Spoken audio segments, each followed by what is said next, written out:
Hey guys, this is John, and I'm playing a 5-minute game in the pool on ICC. I went back to E5. Gonna try that for some games. Let's play A6. We'll just offer a closed Ruy Lopez if the opportunity presents itself.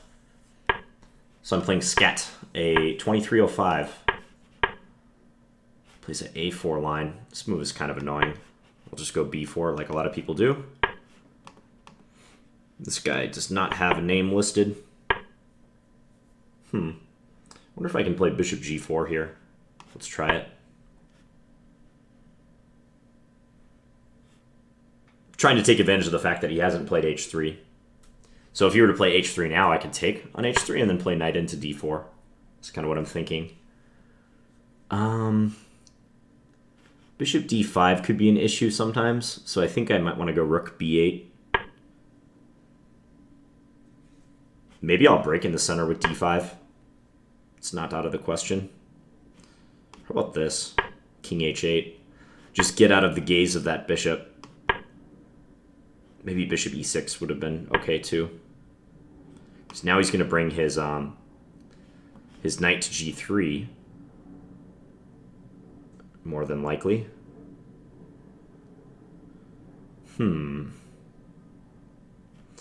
If knight here, bishop d5, my knight is lacking some squares to go to. Rook b5, he has bishop a4.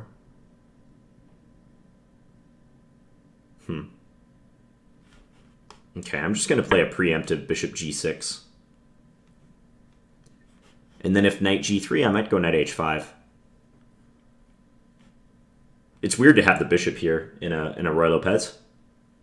That doesn't happen very often. Plays g4. Yeah, that's probably a good move. I feel like I should strike in the center, but if I play d5, he has g5. So I can't do that. It'd be really nice to play knight d7. I'm just hampered by the fact that he has that bishop d5 move.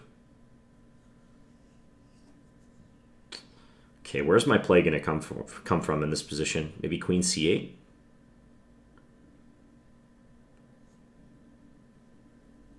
Yeah, let's go queen c8 in preparation for knight d7. Because then if he were to attack me with bishop d5, I have the d8 square free for my knight to retreat to. So let's do this. He's got great control over h5 and f5 now, by virtue of having played g4 and bringing the knight to g3. But at least my bishop is monitoring those squares. He could play h4 and try to trap the bishop with h5. Might force me to weaken my king side. Now I think I'll just try to play knight c5 next and hope that I get play. That's a knight that I kind of just have to take. I don't think I really have much of a choice. I suspect he's going to take with the g-pawn. This is his plan. He does. Knight c5. Yeah, knight c5. He might be able to win a pawn, though. If he takes on c5, I take, and then he goes bishop d5. So if my knight moves, then e5 drops. I didn't see that until after I moved. At least his pawn structure will be kind of open. His king is slightly exposed down the g-file. He plays bishop d5 right away. Also makes sense. Okay, I'll just go... I'll just go queen d7. But he can flat out win a pawn if he wants. Take c5, I take with the pawn. He takes c6, I take with the queen. Knight takes e5. I'll probably play, I don't know, queen h6 maybe at that point. He's going for this line. He can play knight d7 if my queen goes somewhere that doesn't monitor that square. That's the only trouble. What to do? I mean, practically speaking, it may not be a bad idea for me to sacrifice the exchange. Queen f6. Queen f6, knight d7, queen g5 check. He has queen g4. That's annoying. All right, let's just go here. I don't like having to make that move, but it might be a necessity. I bet he moves the knight back to f3. c4 seems like a good square, but I think he wants his knight on the king side to help defend. I have some practical chances. Okay, now what's the best square for my queen? d4, h6. If h6, he has queen g4. That's annoying. I can play g6 then to try to open things up. d4 seems like a decent square.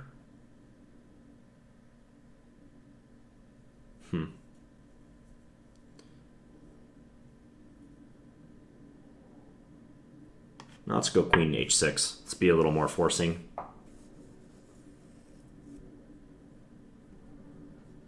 A little more forcing about this. Plays queen f3. Okay. Yeah, that's also a good move. Let's go here before he has a chance to solidify his position with b3. At least now we'll have a semi-weak d3 pawn. This pawn is exposed, though. He could play rook a3 and go after that. He does not. So I'm scrambling to find compensation now. He has, like, everything defended, too. It's very, very annoying. Okay, let's just do this. I don't know if that was a good idea, cutting off my own queen.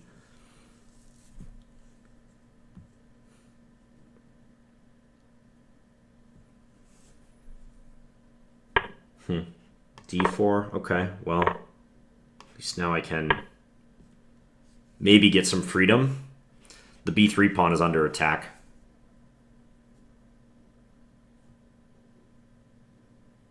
Still not good for me at all. Yeah, he's just going after that pawn.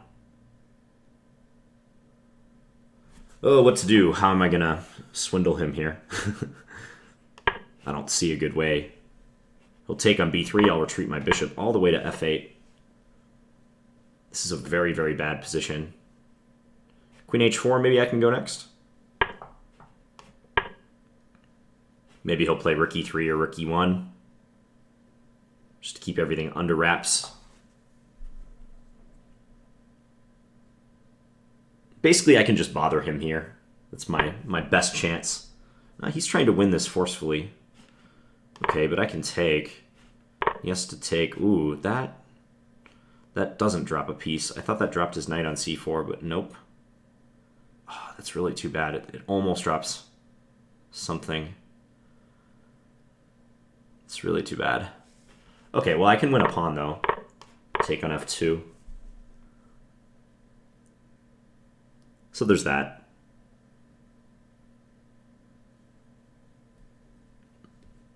I think that was a little sloppy by him in the center. Because now the result is less clear. Like, I can play rook d8 on the next move. Oh. Well, that almost was a dumb move. I didn't see that f6 cut it off, but if he takes it, I can take with check on h3. And I have a perpetual. That's funny. Probably I should have just taken that pawn.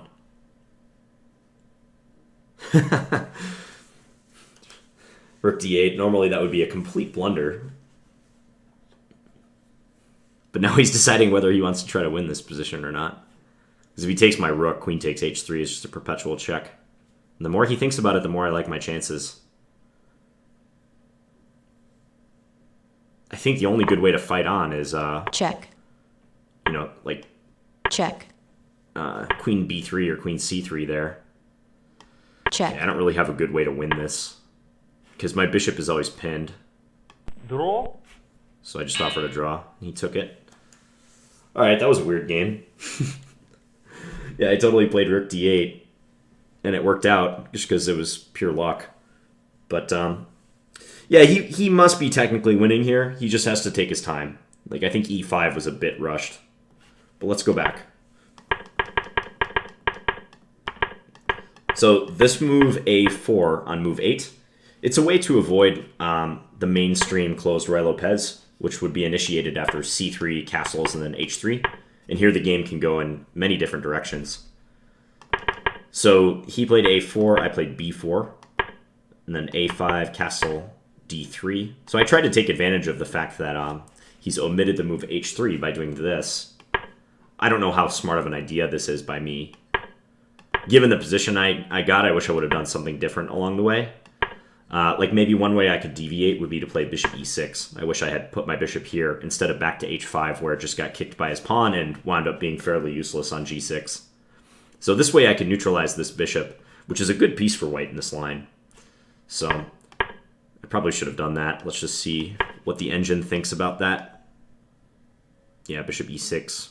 Moderate edge to white. Nothing spectacular. Because right around here, I had a lot of trouble finding a halfway decent plan. Because I wanted to play this reorganizational knight d7 move, as I was saying, but bishop d5 just wins for him. My knight has nowhere to go. That doesn't lose material. I have to play knight d4 and just give up a pawn for free. So queen c8, this is a common move in this line too, because it defends a6 and frees up that square. But I think I'm solidly worse at this point. Yeah, knight c6, knight c5 ended up losing a pawn. Maybe I have to play like bishop f6 first. But with him having the bishop pair and potential attack down the g file and more space, he is better here. There's no question about that. So he went after the pawn with this. I wonder if I chose the right square for the queen. I played queen d6. I wanted to play queen f6 or queen h6, but in either case he has knight to d7 forking the rooks. Yeah, so it seems like this is the way to go. I was speculating that I thought his knight belonged on the king side, but maybe I was overestimating my play over there. I don't really have much going on in that vicinity. Because it's hard for me to introduce more major pieces, my rooks, into the attacking equation. And as I said, I was pretty much playing for tricks at this point and just trying to pester him more than anything. That's all you can do. I mean, I'm down material. He's completely safe. I mean, he's got a couple weaknesses, like the king side and his center pawns are a little fragile. But the best I can hope for is just to make quick decisions from this point forward. Try to make things tough for him, and, you know, if I happen to catch up on the clock, try to use that as a weapon. Computer seems to be okay with him pushing e5. I didn't like that move. I thought maybe he should just go rook e1 or something and wait. But I guess it's okay. Yeah, I was expecting him to take with the knight. Like, this really surprised me. I can almost do this, and then after he wins my rook, play queen f1, but of course he can escape to h2. If that pawn was on h2 instead of h3, that would be a good line. So here I take on f2, he went rook g1, I went queen h4, and then he played f6. Yeah, and I should just take this pawn. If I take the pawn, it looks like black has excellent play. And if e takes, yeah, now rook d8. So it looks like my rook d8 move was a good idea, in fact. Oh, doing it here is less accurate, though. He has the incredible idea to take on g7 and then play this, trying to deflect the queen from defending d8. Aha. That's a nice computer resource. And if queen e1, I assume queen f1 is the response. And the computer thinks that white can retain the pawn advantage going into the endgame, or, well, probably not endgame. I wouldn't trade queens, but thinks white's better here. Still very messy position. But he ultimately opted for the safe decision to take here, and yeah, we have a draw. No way for me to play on, especially with my bishop pinned. Otherwise, maybe the bishop could join the attack, but I'm perfectly happy with the draw, the way this game played out. All right, I hope you guys enjoyed that Ruy Lopez encounter. Please leave me any feedback in the comments, as usual, and thanks for watching, guys. Bye.